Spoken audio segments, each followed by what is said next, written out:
morning everyone, welcome in this class. Today we will start our chapter number 9, that is public facilities. As we know that facility which is provided by the government is known as public facilities. But why we say that only government is responsible to provide facilities to the public? Because as we know the definition of democracy, it is a government which works for the people, which is elected by the people and which serves the people. So it is the utmost responsibility of the government to check whether the basic requirements of the citizens are fulfilled or not. So all these we will going to discuss in this chapter. So let's see. If you look at the definition of Jeremy Benthamville, where he describes that in his book, government nothing but it starts to take care from before you are born to after your death. How is it possible? Before you born, you are in the mother's womb. When you are in the mother's womb itself, by providing proper treatment to your mother, the responsibility of the government will start and it ends after your death. Your dead body has taken care properly. It has to be buried or it has to be burned. So, all this means before you are born to after your death, from womb to tomb. Everything is the responsibility of the representative government. That's what he mentioned in his book. So, nowadays, if you look at the democratic governments, these democratic governments are responsible governments. Their main duty is to cater the needs of the people. Now, moving into details for us in Chennai, what is the water availability for the people of Chennai? Is it available equally to all sections of people in all areas or not? Let us see here, Mr. Ram Gopal, he is a government servant. He stayed in the area called Annanagar, which is green in color, where the water tankers come and sprinkle the water and make the garden look very green, and the flowers will be present on the trees. So, Mr. Ram Gopal not having any problem with the supply of water. So, most part of the day in their bungalows, the water will be running through the taps. Once in a while, the taps will be stopped, or one day in a week, there may be some water problem. Then Mr. Ram Gopal calls to some of his friends or one of his friends who is in the municipal department and ensure that he need water tank. When it comes to Subramanyam, so Subramanyam stays in the place called Mailapur. In this place, most of the people depend on borewells because they don't get much access to government supply of the water. Very rarely they get water here, and these borewells will be fulfilling the needs, but the basic problem is this borewell water is not suitable to drink because it may cause many diseases. That is why they all collect this borewell water and install the purification water filters in their houses. So they use the water filters and drink the water. The rest of the water they will be using for cleaning or washing the clothes, like that. And moving to the other place where Subhash stays at Madipakkam. In Madipakkam, they get water once in every 4 days. So initially we are talking about Ram Gopal, Annanagar, where water is supplied whole along the week without any problem. When it comes to Mailapur, where Subramanyam's apartment was there, where they depend largely on bore wells and the underground water uh, that is not suitable for drinking, so they installed filters for them to drink the water because they don't have any supply of the government water coming here. When it comes to Subhas Palace, which is in Mandipakam. In Mandipakam, they gets water once in every 4 days. And last, Padma, who is a domestic maid, she stays at Sadapet, and she gets water 20 minutes per day to each. That is morning 20 minutes and evening 20 minutes.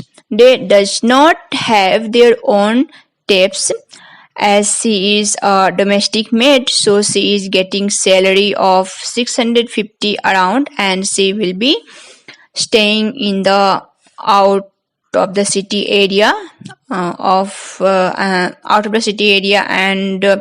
for Katti houses, they don't have proper washrooms, or they don't have proper water supply for them. They depends on the bore wells. That bore wells water will be supplied for them for 20 minutes in every morning and 20 minutes in evening. Each family will be getting only 3 buckets of water.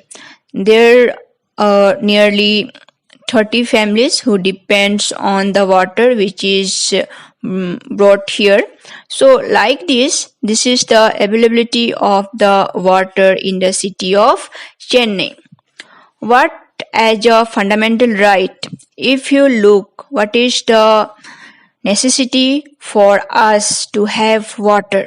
Water is very much essential for us in our day-to-day life. Without water, we cannot live our life. How we require air, after air, the most important what we require is water. Water gives life for us and also gives us good health. If you drink water, you will have good health. Daily needs, like starting from as soon as we get up, we start to brush our teeth, we need water.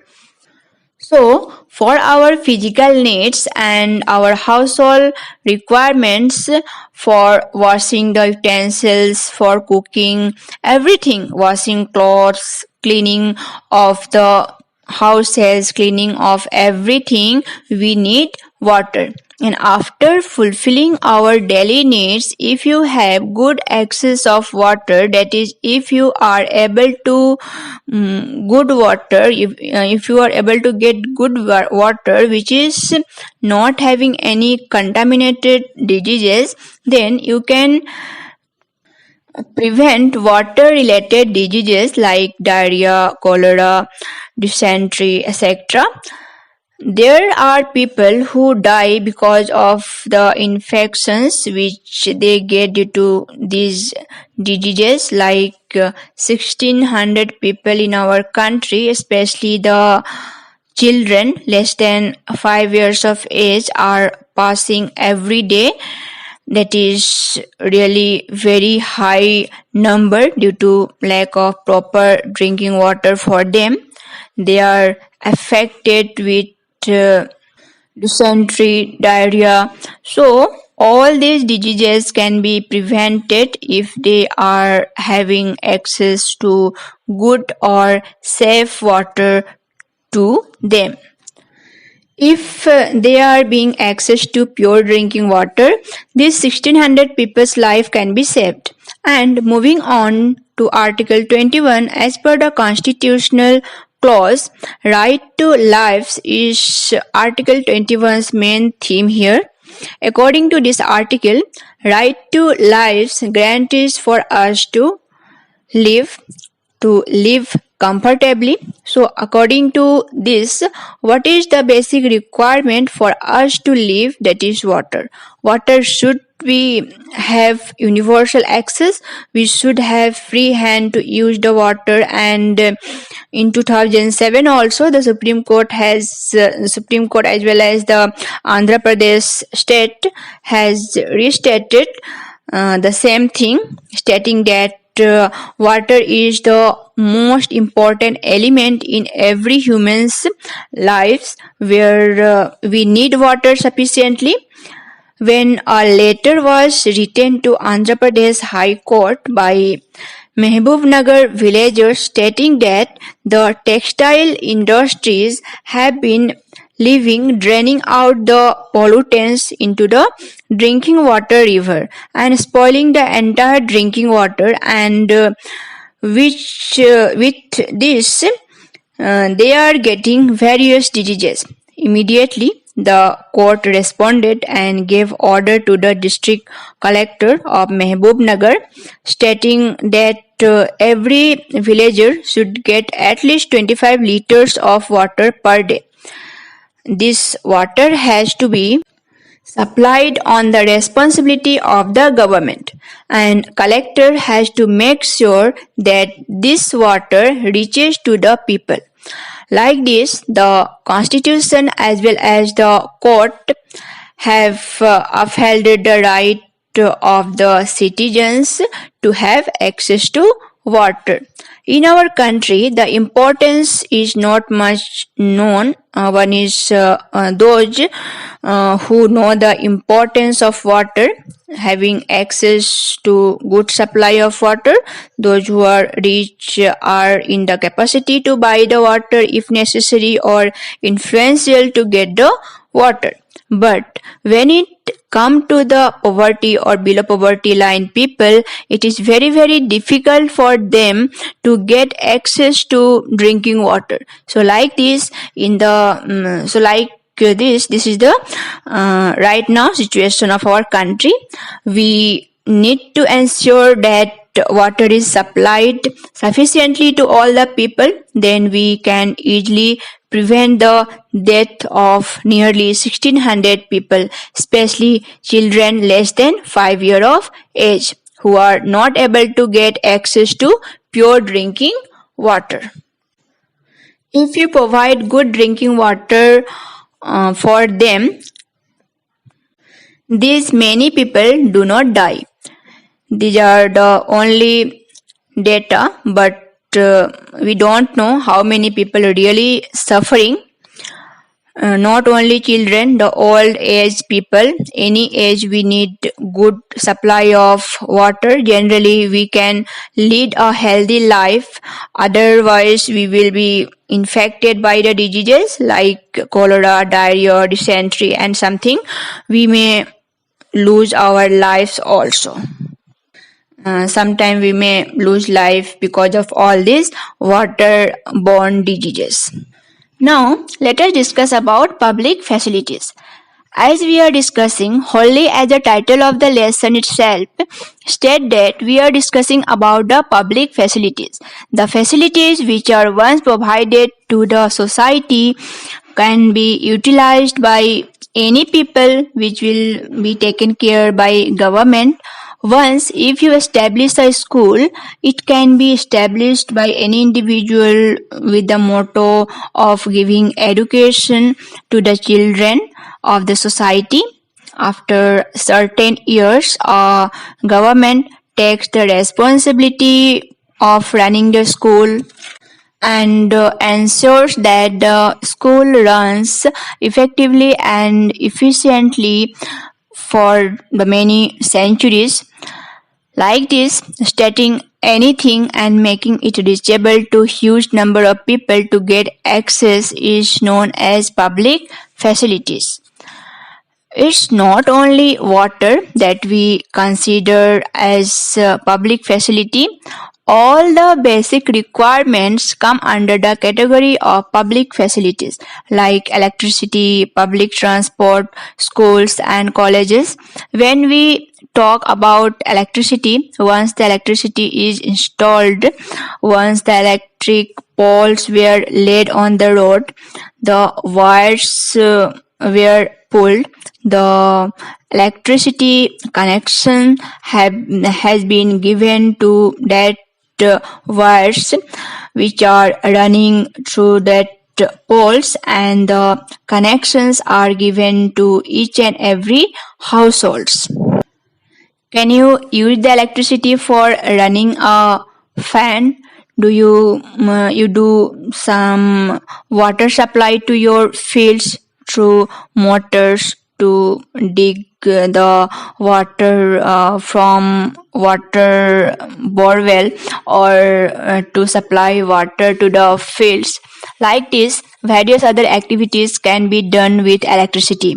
You can light the lamp, you can charge your mobile phone, anything. Once if there is no electricity, then you cannot do all these things. Like this, once it starts, it reaches to large number of people. Large number of people get access to it with the responsibility of the government is known as public facilities. And public transport. If you want to travel from here to anywhere by your own transport, if it is a very short distance, you can travel by your own, by bicycle or your own motorbike or car. If you are traveling for a long distance, you have to travel by a car. If it may be your own car, and if you want to travel by a car, you need to fill the petrol, you need to maintain everything properly in the car. And petrol nowadays, it is 70 to 80 rupees per liter. And if you are traveling for more distance like 200 to 250 kilometers, for every 15 to 20 kilometers you need to have 1 liter of petrol. Nearly 20 to 30 liters of petrol required, which may cost you more than 3,000 rupees only to fill the petrol. And then maintenance of the car and everything, another 5 to 1,000 rupees extra for you. If we are traveling through the transport in which large number of people are traveling, if in a bus which runs from this region to that region by the road, which are led by the government and taken care by the government, then you need to spend only 250 to 300 rupees. Then you are saving more than 3,000 rupees. Like this, when any facility is started for an individual to go, it should be very costly and expensive. But if you are going with a public transport, it will be useful for you, flexible for you, and at very less cost when compared to an individual going separately there. Like this, we have public transport which is very useful for the public, run by the government. And we have many schools, colleges, where nowadays in the modern societies, without education, humans are considered as wild animals, because once you have education only, you can have knowledge to decide what is right and what is wrong. It does not mean that those who are uneducated are not human. they are also human but have some kind of rigidity and all conservative type of thinking process. When you are educated, you have the concept of equality. You understand what is a right, you understand what is a law, you understand what is limit, you share your feeling without hurting others, you have your rights, but it does not mean that you hurt the others sentiments. Like this, you understand all this when you go to the school, when you are educated in a college, when you know how to interact in a society, how different groups of people live together and achieve the common goals of getting educated. And finally, somewhere places in a company as a job employer or an employee, like this you have different roles to play. You get trained at the school, at the college level. School is a mini society where it goes little bit larger when you grow. That is a college. Finally, you enter into the society where you have competition globally. So all these are public facilities which is available to the people, where the government pays the cost. So what is a public facility?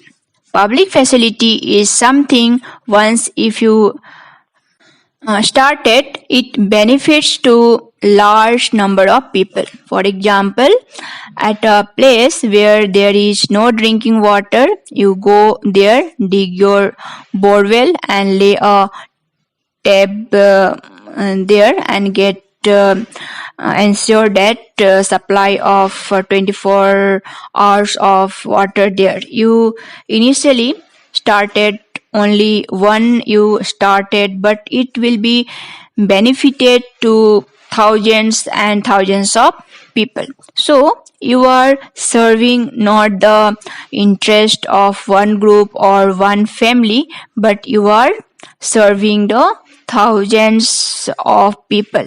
This kind of nature of any activities is known as public facilities. That means the facility which is available for everyone equally, every section of people equally. So this much for today. We will continue this chapter in our next class.